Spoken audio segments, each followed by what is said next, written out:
নমস্কার বন্ধুরা, তোমাদের সবাইকে স্বাগত জানাই জিকে পয়েন্ট 365 ইউটিউব চ্যানেলের আরো একটি নতুন ভিডিওতে। আজকে আমরা আলোচনা করব ডব্লিউবিপি কেপি কনস্টেবল এক্সামের জন্য গুরুত্বপূর্ণ আরো একটি জিকে মক টেস্ট সিরিজ নিয়ে। আমাদের চ্যানেলে প্রতিদিনই সন্ধ্যাবেলা ডব্লিউবিপি কেপি কনস্টেবল এক্সামের জন্য মক টেস্ট হচ্ছে, তোমরা সেই মক টেস্টে অংশগ্রহণ করো। প্রতিদিনই যে সমস্ত প্রশ্নগুলো আমরা নিয়ে আসছি, প্রত্যেকটি প্রশ্ন কিন্তু তোমাদের এক্সামের জন্য ভীষণভাবে গুরুত্বপূর্ণ। সেই কারণে একটু স্কিপ না করে প্রত্যেকটি ভিডিও তোমরা খুব মনোযোগ সহকারে দেখো এবং এর যে গুরুত্বপূর্ণ তথ্যগুলো থাকছে সেগুলো তোমরা চাইলে নোট ডাউন করে নিতে পারো। ভিডিও যদি ভালো লাগে তাহলে অবশ্যই ভিডিওটিকে একটি লাইক করো, সাথে আমাদের চ্যানেলটিকে কিন্তু সাবস্ক্রাইব করে পাশে থাকা বেল বাটনটা অবশ্যই কিন্তু ক্লিক করে রেখো, যাতে সবার প্রথমে আমাদের ভিডিও নোটিফিকেশন তোমাদের কাছে পৌঁছে যায়। আর ভিডিও ভালো লাগলে অবশ্যই তোমার বন্ধুদের সাথে শেয়ার করো আর আমাদের কমেন্টে জানাও ভিডিও তোমাদের কেমন লাগলো। তাহলে চলো আজকের ভিডিওটা শুরু করা যাক। প্রথম প্রশ্ন, কোন ভারতীয় মহিলা সবচেয়ে বেশি দিন মুখ্যমন্ত্রীর পদে ছিলেন? চারটি অপশনের মধ্যে কোনটি সঠিক উত্তর হবে তোমরা কমেন্টে লেখো। এখানে সঠিক উত্তর হয়ে যাবে অপশন বি, শীলা দীক্ষিত। একজন ভারতীয় রাজনীতিবিদ যিনি দীর্ঘতম মেয়াদের দিল্লির মুখ্যমন্ত্রী 1998 থেকে 2013 সাল পর্যন্ত 15 বছর একটি নির্দিষ্ট সময়ের জন্য মুখ্যমন্ত্রী ছিলেন। পরের প্রশ্ন দেখি, ইসলামাবাদের আগে পাকিস্তানের রাজধানী কি ছিল? নিচের চারটি অপশনের মধ্যে কোনটি সঠিক উত্তর হয়ে যাবে? সঠিক উত্তর হবে অপশন বি, রাওয়ালপিন্ডি। এবার আমরা দেখে নেব কিছু গুরুত্বপূর্ণ দেশের রাজধানী ও মুদ্রা সম্পর্কিত কিছু তথ্য। ভুটানের রাজধানী থিম্পু, মুদ্রা হলো গুলট্রাম। মায়ানমারের রাজধানী নেপিডো, মুদ্রা হলো কিয়াট। আজারবাইজানের রাজধানী বাকু, মুদ্রা হলো মানাত। ইরাকের রাজধানী বাগদাদ, মুদ্রা হলো দিনার। ইরানের রাজধানী তেহরান, মুদ্রা হলো রিয়াল। ইসরায়েলের রাজধানী জেরুজালেম, মুদ্রার নাম সেকেল।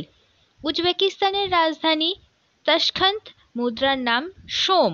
উত্তর কোরিয়ার রাজধানী পিয়ংইয়ং, মুদ্রার নাম ওয়েন। পরের প্রশ্ন, global pride of Sindhi award 2024 পেলেন কে? চারটি অপশনের মধ্যে সঠিক উত্তর হয়ে যাবে অপশন বি, পবন সিন্ধি। পরের প্রশ্ন, ভারত ও ফ্রান্সের মধ্যে শক্তি 2024 নামে মিলিটারি অনুশীলন অনুষ্ঠিত হবে কোথায়? এই প্রশ্নটা কিন্তু তোমাদের জন্য গুরুত্বপূর্ণ, কারেন্ট অ্যাফেয়ার্স টপিকের মধ্য থেকে একটি প্রশ্ন, এটা তোমাদের কিন্তু এক্সামে আসতে পারে এই প্রশ্নটা। সঠিক উত্তর হয়ে যাবে অপশন সি, মেঘালয়। পরের প্রশ্ন দেখি, এল&টি কোম্পানি প্রেসিডেন্ট পদে উন্নীত হলেন কে? সঠিক উত্তর হবে অপশন ডি, আর শঙ্কর রমন। পরের প্রশ্ন, টি20 ওয়ার্ল্ড কাপ 2024-এর জন্য কোন দেশের ক্রিকেট টিমের অফিসিয়াল স্পন্সর হলো আমুল কোম্পানি? সঠিক উত্তর হয়ে যাবে অপশন সি, শ্রীলঙ্কা দেশের ক্রিকেট টিমের অফিসিয়াল স্পন্সর হলো আমুল কোম্পানি। পরের প্রশ্ন, জাতীয় প্রযুক্তি দিবস পালন করা হয় কবে? সঠিক উত্তর হবে অপশন এ, 11ই মে। পরের প্রশ্ন দেখি, মানুষের কত জোড়া লালাগ্রন্থি রয়েছে? কত জোড়া? খুব ইম্পর্ট্যান্ট একটি প্রশ্ন, প্রশ্নটা ভালো করে দেখো। সঠিক উত্তর হয়ে যাবে অপশন এ, 3 জোড়া লালাগ্রন্থি রয়েছে মানুষের। এই 3 জোড়া লালাগ্রন্থির নাম কি? প্যারোটিড গ্রন্থি, সাবম্যান্ডিবুলার গ্রন্থি আর সাবলিঙ্গুয়াল গ্রন্থি। পরের প্রশ্ন, টাইডাল ফরেস্ট ম্যানগ্রোভ নিচের কোন অঞ্চলে দেখা যায় না? আমরা জানি ম্যানগ্রোভ জাতীয় উদ্ভিদ সাধারণত কোনো নদীর মোহনা অঞ্চলে দেখা যায়। তাহলে এই প্রশ্নটা একটু ভালোভাবে দেখলে তোমরা নিজেরাই উত্তর করতে পারবে। সঠিক উত্তর হয়ে যাবে অপশন বি, মধ্যপ্রদেশের মালভূমিতে ম্যানগ্রোভ জাতীয় উদ্ভিদ দেখা যায় না। পরের প্রশ্ন, বিড়ালের বিজ্ঞানসম্মত নাম হলো? সঠিক উত্তর হয়ে যাবে অপশন বি, ফেলিস ডোমেস্টিকাস। পরের প্রশ্ন, ডায়নামিক ভিসকোসিটির এসআই একক কি? খুব ইম্পর্ট্যান্ট একটি প্রশ্ন, অনেক এক্সামে এই প্রশ্নটা এসেছে। সঠিক উত্তর হয়ে যাবে অপশন ডি, পাস্কাল সেকেন্ড। পরের প্রশ্ন, সালোক সংশ্লেষের আলোক দশায় হাইড্রক্সিল আয়ন হাইড্রক্সিল মৌলতে পরিণত হয়। নিচের 4টি অপশনের মধ্যে কোনটি সঠিক উত্তর তোমরা কমেন্টে লেখো। সঠিক উত্তর হয়ে যাবে এখানে অপশন এ, ইলেকট্রন ত্যাগ করে। সালোক সংশ্লেষের আলোক দশায় হাইড্রক্সিল আয়ন হাইড্রক্সিল মৌলতে পরিণত হয় ইলেকট্রন ত্যাগ করে। পরের প্রশ্ন দেখি, কাকরি ষড়যন্ত্র মামলা কত খ্রিস্টাব্দে হয়েছিল? সঠিক উত্তর হবে 1925 খ্রিস্টাব্দে হয়েছিল কাকরি ষড়যন্ত্র মামলা। এবার আমরা কিছু গুরুত্বপূর্ণ মামলার সাল সম্পর্কে এই তথ্যটা দেখে নেব। এই তথ্যগুলো কিন্তু তোমাদের জন্য ভীষণই গুরুত্বপূর্ণ, তোমরা অবশ্যই ভিডিওটা একটু স্কিপ না করে পুরো ভিডিওটা দেখবে। এই তথ্যগুলোও কিন্তু তোমরা সাথে তৈরি করে নেবে। মুজফ্ফরপুর ষড়যন্ত্র মামলা হয়েছিল 1908 খ্রিস্টাব্দে, আলিপুর বোমা মামলা হয়েছিল 1909 খ্রিস্টাব্দে, নাসিক ষড়যন্ত্র মামলা হয়েছিল 1910 থেকে 11 খ্রিস্টাব্দে, তিনভেলি ষড়যন্ত্র মামলা হয়েছিল 1911 থেকে 15 খ্রিস্টাব্দে, দিল্লি ষড়যন্ত্র মামলা হয়েছিল 1912 থেকে 14 খ্রিস্টাব্দে, বরিশাল ষড়যন্ত্র মামলা হয়েছিল 1913 থেকে 15 খ্রিস্টাব্দে, হিন্দু ষড়যন্ত্র মামলা হয়েছে 1914 খ্রিস্টাব্দে, লাহোর ষড়যন্ত্র মামলা প্রথম এটি হয়েছিল 1915 খ্রিস্টাব্দে, বারাণসী ষড়যন্ত্র মামলা হয়েছে 1915 থেকে 16 খ্রিস্টাব্দে, রেশমি রুমাল ষড়যন্ত্র মামলা হয়েছে 1916 খ্রিস্টাব্দে, কানপুর ষড়যন্ত্র মামলা হয়েছে 1924 খ্রিস্টাব্দে। পরের প্রশ্ন দেখি, দাস বংশের প্রতিষ্ঠাতা কে? দাস বংশ প্রতিষ্ঠিত হয় 1206 খ্রিস্টাব্দে, আর এখানে সঠিক উত্তর হয়ে যাবে অপশন বি, কুতুবউদ্দিন আইবক। এবার আমরা কিছু গুরুত্বপূর্ণ ঐতিহাসিক বংশ সম্পর্কে জেনে নেব এবং তাদের প্রতিষ্ঠাতার নাম জেনে নেব। তোমরা অবশ্যই কিন্তু তথ্যগুলোকে স্কিপ করো না, পুরো ভিডিওটাই দেখো, তথ্যগুলো কিন্তু তোমাদের জন্য ভীষণই গুরুত্বপূর্ণ।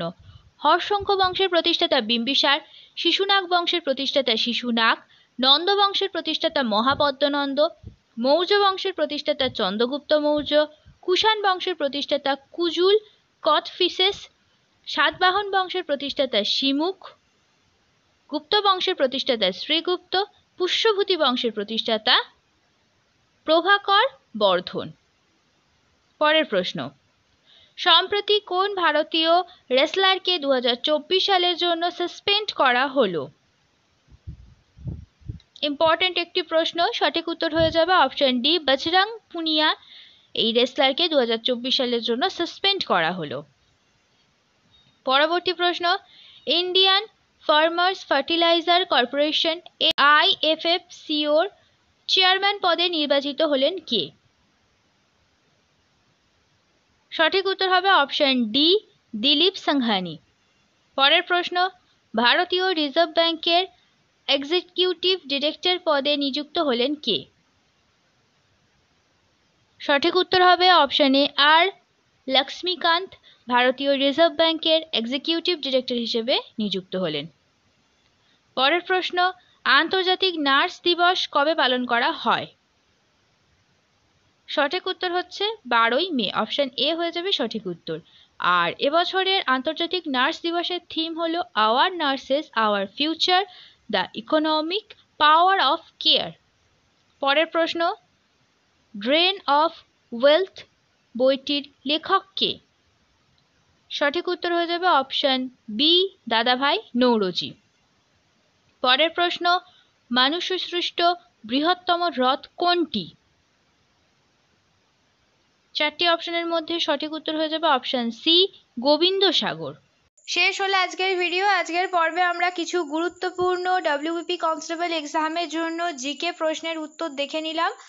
আমাদের চ্যানেলে প্রতিদিনই সন্ধ্যাবেলা জিকে প্রশ্নের উপরে মক টেস্ট হচ্ছে, তোমরা সেই মক টেস্টে অংশগ্রহণ করো। প্রত্যেকটি প্রশ্নই কিন্তু তোমাদের জন্য ভীষণভাবে গুরুত্বপূর্ণ, সেই কারণে একটু স্কিপ না করে পুরো ভিডিওটা শেষ পর্যন্ত তোমরা দেখো। আশা করছি আমাদের ভিডিও তোমাদের খুব ভালো লাগবে। ভিডিও যদি ভালো লাগে তাহলে অবশ্যই একটি লাইক করো, সাথে তোমার বন্ধুদের সাথে শেয়ার করো, আর আমাদের চ্যানেলটাকে সাথে সাথে সাবস্ক্রাইব করে রাখো এই রকম গুরুত্বপূর্ণ ভিডিও পাওয়ার জন্য। তার সাথে সাবস্ক্রাইব করার সাথে কিন্তু অবশ্যই বেল বাটনটা ক্লিক করে রাখো, যাতে এই রকম গুরুত্বপূর্ণ ভিডিও নোটিফিকেশন তোমাদের কাছে সবার আগে পৌঁছে যায়। তাহলে চলো, তোমাদের সাথে দেখা হচ্ছে পরের ভিডিওতে। ততদিন তোমরা আরও এই ধরনের গুরুত্বপূর্ণ ভিডিও আমাদের চ্যানেলে যেগুলি আছে প্লেলিস্ট করা আছে সেখান থেকে দেখতে থাকো। আমাদের ভিডিওকে এইভাবে ভালোবাসা দিতে থাকো। ধন্যবাদ।